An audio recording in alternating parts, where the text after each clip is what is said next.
India का शर्मसार प्रदर्शन देखने को मिला। जी हाँ, इतिहास में पहली बार टीम इंडिया कोई 5 मैचों की टी20 सीरीज हारा है, 3 टी20 मुकाबले किसी सीरीज में हारा है। 17 साल बाद वेस्ट इंडीज के खिलाफ टी20 सीरीज में हार मिली है और ना जाने कितने सारे शर्मसार कर देने वाले रिकॉर्ड टीम इंडिया ने इस सीरीज में बनाए हैं। इस मुकाबले की बात करें तो 8 विकेट से वेस्ट इंडीज ने टीम इंडिया को रौंद दिया। लग रहा था यहां से कि 2 मैचों में जिस तरीके से टीम इंडिया का प्रदर्शन रहा था, बारी बराबर करी थी सीरीज और उसके बाद लगा था कि टीम इंडिया यहां से सीरीज को निकाल ले जाएगी। लेकिन अखिल जी, ये क्या हुआ? एकदम से सभी को हैरान कर दिया और इतनी बुरी हार टीम इंडिया की किसी ने शायद सोची नहीं थी। बिल्कुल चिराग, जैसा आपने कहा, शर्मसार कर देने वाली हार है। बहुत ही खराब परफॉर्मेंस, बल्लेबाजी की बात हो, फील्डिंग की बात हो, गेंदबाजी की बात हो, और खास तौर पे हार्दिक पांड्या की कप्तानी, इसमें सबसे बड़ा फैक्टर आज की हार में हार्दिक पांड्या की कप्तानी रही है। आपने टॉस जीता था, आपको चाहिए था वेस्ट इंडीज को दबाव पे डाले कि कम से कम 200 प्लस का स्कोर आप बोर्ड पे लगाते, वेस्ट इंडीज के ऊपर अपने आप प्रेशर आता। लेकिन आपने इस विकेट पर, इतने अच्छे विकेट पर 170 का स्कोर भी नहीं बनाया। 165, 9 विकेट के नुकसान पर आपके ओपनर संघर्ष किए। एक सूर्य कुमार यादव को छोड़ दिया जाए तो टी20 इंटरनेशनल में टीम इंडिया बिल्कुल अकेली है सूर्य के बिना।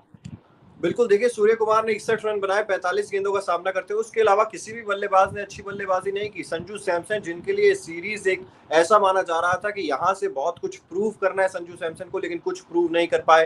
हार्दिक पांड्या कप्तान खुद 18 गेंदे 14 रन, ये किस तरीके की बल्लेबाजी चल रही है। और खास तौर पर गेंदबाजी में सबसे ज्यादा अगर एक्सपेरिमेंट किसी सीरीज में देखे होंगे तो इसी सीरीज में देखे होंगे। अक्षर पटेल, कभी आप पहला ओवर दे देते हैं, कभी आप उनसे गेंदबाजी नहीं करवाते हैं। आज अक्षर पटेल भी करा लीजिए, तिलक वर्मा भी करा लीजिए, यशस्वी जायसवाल आप भी एक ओवर डलवा लीजिए। ये किस तरीके का खेल चल रहा है? क्या ये मजाक चल रहा है? क्या टीम इंडिया में इस तरीके की पहले भी कभी सिचुएशन देखने को मिली है कि आप एक्सपेरिमेंट के नाम पे कुछ भी कर रहे हैं? और चिराग, आज भी ना अक्षर पटेल से पहले तिलक वर्मा से बॉलिंग कराई गई है। ये भी एक बिल्कुल। दर्शाता है कि कप्तान का मतलब क्या चाहते हैं वो अपनी टीम से। आप देखिए, तिलक वर्मा ने पहले बॉलिंग की, वो अलग बात है, उनको विकेट मिला, चलिए अच्छी बात है, उनका मेडल विकेट था। लेकिन अक्षर पटेल का टीम में रोल क्या है? अक्षर पटेल टीम में एज ए बॉलिंग ऑलराउंडर खेलते हैं, ना सिर्फ एक बैटिंग ऑलराउंडर, ना सिर्फ एक बल्लेबाज के तौर पर। आप उनसे बॉलिंग ही नहीं करा रहे हैं। एक ओवर कराया, पूरे बॉलिंग लाइनअप में आपने 8 गेंदबाजों का प्रयोग कराया है, एक ओवर यशस्वी जायसवाल ने भी डाला। ये दर्शाता है कि आपने पहले ही हार मान ली थी। आपने अपने मेन बॉलर को भरोसा ही नहीं किया। आप पहली मैच में बाहर हो चुके थे, हार मान चुके थे। बिल्कुल, और अगर आप देखेंगे यहाँ पर रोमारियो शेफर्ड की गेंदबाजी भी देखेंगे, अगर आप 4 विकेट उन्होंने हासिल किए हैं, और आपकी तरफ से अगर आप इंडिया की गेंदबाजी देखेंगे तो गेंदबाज आप पता नहीं कहाँ कहाँ से आप गेंदबाजी लेकर आते हैं। हालांकि तिलक वर्मा को एक विकेट जरूर मिल गया, लेकिन तिलक वर्मा को आप पहले ला रहे हैं अक्षर पटेल से गेंदबाजी के लिए, और उसके बाद आप यशस्वी जायसवाल से एक ओवर करा रहे हैं। किस तरीके की ये रणनीति है, कुछ समझ में नहीं आ रहा है। 18वें ओवर में वेस्ट इंडीज ने मुकाबले को अपने नाम कर लिया, और इससे पहले भी जो शुरुआती 2 टी20 मुकाबले थे वो भी टीम इंडिया हार गई थी, और बुरे तरीके से हार गई थी। तो हम टी20 में बदलाव की बात कर रहे थे रोहित शर्मा और विराट कोहली के जाने के बाद, लेकिन ये बदलाव इस तरीके का होगा तो ऐसा बदलाव तो किसी को भी नहीं चाहिए होगा। बिल्कुल, और आप खुद सोचिए, वेस्ट इंडीज ने आपको 17 सालों के इतिहास में पहली बार हराया है। अब पहली बार इंडियन टीम 5 मैचों की टी20 सीरीज हारी है, और पहली बार टीम इंडिया हार्दिक पांड्या की कप्तानी में हारी है, जिनको फ्यूचर का कैप्टन कहा जाता है, वनडे में उप कप्तान है। और कहा जाता है कि 2023 के वर्ल्ड कप में जो भी रिजल्ट हो, इंडिया जीते world cup, India world cup हारे, फ्यूचर कैप्टन कौन होगा? हार्दिक पांड्या होंगे। लेकिन आपके पास तो वेस्ट इंडीज जैसी टीम को आप हरा नहीं पाए, उस टीम के खिलाफ आप एक रणनीति नहीं बना पाए, तो आप वर्ल्ड कप अगले साल का कैसे जीतेंगे? आप कैसे कह सकते हैं कि हार्दिक पांड्या 2027 के वनडे वर्ल्ड कप में भी एज ए कैप्टन भारत को रिप्रेजेंट करेंगे? उनकी कप्तानी पे सवाल उठता है, बल्लेबाजों और गेंदबाजी पे तो बाद में सवाल खड़े होंगे। पहले सवाल खड़ा होगा खुद हार्दिक पांड्या की परफॉर्मेंस पर, क्योंकि चिराग आप ये भी देखिए, आईपीएल के बाद वो सीधा वेस्टइंडीज टूर पे खेले थे। करीब 2 ढाई महीने का ब्रेक मिला था, ना बल्ले चले, ना गेंदबाजी में अच्छा कुछ किया, और कप्तानी में टीम इंडिया की लुटिया डुबो दी।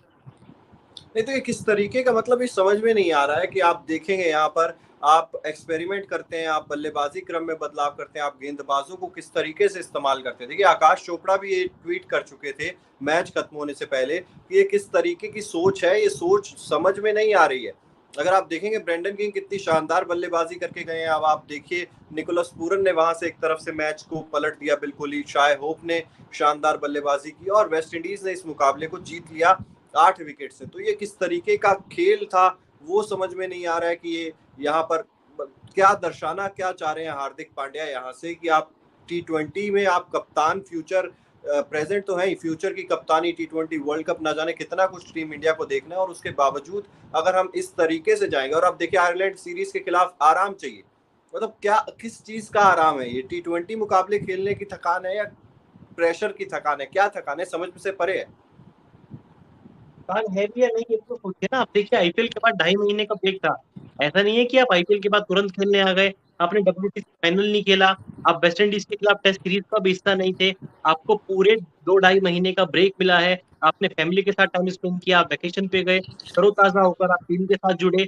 लेकिन आपने क्या किया? आपने टीम का बेड़ा गर्क कर दिया। आप कहीं किसी भी डिपार्टमेंट पे आप नहीं चल रहे हैं, आप एक्सपेरिमेंट पे एक्सपेरिमेंट किए जा रहे हैं। मैं उंगलियां राहुल द्रविड़ के ऊपर भी उठाऊंगा, क्योंकि उनकी कोचिंग पे भी सवाल उठते हैं। राहुल द्रविड़ टीम के साथ क्या कर रहे हैं? लगातार उनकी कोचिंग में टीम शॉर्टर फॉर्मेट में और लिमिटेड ओवर क्रिकेट में खराब प्रदर्शन करती आ रही है। बिल्कुल, देखिए अब हर चीज पर सवाल उठेंगे ना, क्योंकि आप वेस्ट इंडीज के खिलाफ 17 साल में पहली बार आप T20 सीरीज, आप कभी भी 5 मैचों की T20 सीरीज आपने गवाई नहीं है, और जिस तरीके का प्रदर्शन अब इस बार देखने को मिल रहा है, ऐसी स्थिति तो मतलब किसी ने उम्मीद भी नहीं की होगी। आप कहते हैं कि हम बड़े खिलाड़ियों को चलिए आराम दे देते हैं, हम रेस्ट दे रहे हैं, हम बदलाव के दौर से गुजर रहे हैं। यहाँ पर भी अगर आप देखेंगे तो अर्शदीप सिंह ने एक मुकाबले में अच्छी गेंदबाजी कर दी, उसके बाद आप रोटेशन करते हैं, आप कभी पहला ओवर डालते हैं, कभी आप 12वां ओवर डालते हैं, हार्दिक पांड्या खुद। तो क्या यहाँ पर समझ ही नहीं पा रहे हैं कप्तानी किस तरीके से करनी है, या एक्सपेरिमेंट के उसमें बहाव में बहते चले जा रहे हैं? और आज देखिए ना, आज भी मुकेश कुमार ने सिर्फ एक ही ओवर कराया है। आप देखिए उनको डेब्यू सीरीज थी, आपको चाहिए था कि आप उस खिलाड़ी को अधिक मौका दें, उनको ज्यादा से ज्यादा गेंदबाजी कराएं। अर्शदीप सिंह की आपने बात की, 2 ओवर 20 रन 1 विकेट उनको मिला, लेकिन सिर्फ 2 ही ओवर। पिछले मैच का हीरो था ये खिलाड़ी, उसने सबसे ज्यादा विकेट लिए थे। कुलदीप यादव को छोड़ के पूरी बॉलिंग लाइन आपकी कमजोर नजर आई है। और कमजोर क्यों नजर आई है? क्योंकि किसी को उसका रोल ही नहीं पता। कभी अर्शदीप सिंह पावर प्ले में बॉलिंग करने आते हैं, कभी अर्शदीप पावर प्ले में बॉलिंग ही नहीं करते हैं, कभी अर्शदीप सिंह स्ट्राइक बॉलर के तौर पर सामने आते हैं। हर मैच में उनका रोल चेंज हो रहा है। और मुकेश कुमार को लेकर तो मैं बहुत डिसअपॉइंट हूँ कि उस खिलाड़ी का उन्होंने किस तरीके से यूज किया है। ना आपने उनको डेथ बॉलर बनाया, ना आपने उनको स्ट्राइक बॉलर बनाया, बस उनको एक सीरीज खिलाने ले गए। ऐसा लग रहा है कि आपने बस खाना पूर्ति किया मुकेश कुमार के साथ, कि आपने घरेलू क्रिकेट में अच्छा किया था, उसका परफॉर्मेंस आपको, उसका रिजल्ट आपको मिल रहा है, आप खेल रहे हैं, बस इतना काफी है। बिल्कुल, देखिए वही तो चीज है ना कि यहाँ पर डोमेस्टिक क्रिकेट की बात नहीं की जाती है। टीम इंडिया की जब बात होती है, स्टार खिलाड़ी या तो इंटरनेशनल क्रिकेट खेलते हैं या फिर ब्रेक लेते हैं। ब्रेक का सिलसिला आईपीएल में हम लोग नहीं देखते हैं, हम लोग बाकी चीजों पे नहीं देखते कि ये आराम ले रहे हैं खिलाड़ी, आईपीएल में आराम नहीं लेते हैं। लेकिन जब टीम इंडिया की बात आती है तब आराम का सिलसिला शुरू हो जाता है। हम बात कर रहे हैं यहाँ पर बदलाव की। देखिए टीम इंडिया ने ये मुकाबला जो है वो बड़े ही शर्मसार तरीके से गंवाया है। यहाँ पर शर्मसार शब्द भी अगर मैं कहूँ तो वो भी शायद छोटा पड़ता हुआ नजर आएगा, क्योंकि ये वो वेस्ट इंडीज की टीम है जो कि वर्ल्ड कप 2023 के लिए क्वालिफाई भी नहीं करती है। और उसके अलावा अगर हम लोग बात करें तो इस वेस्ट इंडीज की टीम ने एक टेस्ट मैच ड्रॉ करवाने में कामयाब रही, एक वनडे मुकाबला जीतने में कामयाब रही, और T20 सीरीज तो चलिए आप हार ही गए हैं। तो ये पूरी सीरीज जो है ना वो टीम इंडिया के लिए डिजास्टर है। और पहला वनडे भी आप देख लीजिए चिराग, 115 रन बनाने में टीम इंडिया की हालत खराब हो चुकी थी। आप रो रो कर वो मुकाबला, मुश्किल परिस्थितियों में आके आपने वो मुकाबला जीता है। आपके पास रोहित शर्मा, विराट कोहली, शुभमन गिल, ईशान किशन, हार्दिक पांड्या, रविंद्र जडेजा, सूर्य कुमार यादव, इतने बड़े बड़े नाम आपकी बैटिंग लाइनअप में थे। उसके बाद भी आपको 115 रन बनाने के लिए 23 ओवर बल्लेबाजी करनी पड़ी। वेस्ट इंडीज का बॉलिंग आक्रमण इतना खराब है, उसने आपको चैलेंज दिया। और आपके ये हालात है तो आप वर्ल्ड कप में कैसे खेलेंगे? ये एक बड़ी चुनौती होने वाली है। ये टीम बता रही है कि हमसे उम्मीद मत करो, हम वर्ल्ड कप नहीं जीतेंगे। हम टूर्नामेंट हमारे घर में हो रहा है, आप इंटरटेन रहे, मनोरंजन करें, लेकिन हम ये सीरीज नहीं जीतने वाले हैं, वर्ल्ड कप नहीं जीतने वाले हैं। और जो हमारा टैगलाइन भी है आज की कि आराम चाहिए प्लेयर्स को, वाकई में इनको आराम चाहिए। अब देख लीजिए आयरलैंड सीरीज में कोई भी सीनियर प्लेयर नहीं जा रहा है। जसप्रीत बुमराह आ रहे हैं, वापसी करेंगे, उसके वो बाद भी ये सभी वापसी कर प्लेयर्स रहे हैं, वो भी वापसी कर रहे हैं, इसलिए आप वो उन्हें भी वापस कर रहे हैं। आयरलैंड की सीरीज पर भेज रहे हैं। वरना जसप्रीत बुमराह भी आराम करते हुए नजर आते हैं, वरना तो आपको शायद कोई अनोखा ही तीसरा ही खिलाड़ी कोई आपको कप्तानी करता हुआ भी दिखाई देता। और ऐसे में हम बात करते हैं कि इस टीम ने पिछले कुछ सालों में कितने सारे कप्तान बदले। आप देखिए अक्रॉस द फॉर्मेट्स यहाँ पर कोई कप्तान तय नहीं है, कोई बैटिंग पोजीशन तय नहीं है, किसका क्या रोल है किसी को कुछ नहीं पता। अक्षर पटेल का इस टीम में क्या रोल है, मुकेश कुमार का इस टीम में क्या रोल है, सूर्य कुमार यादव वनडे में क्या बल्लेबाजी करेंगे तो कहाँ करेंगे।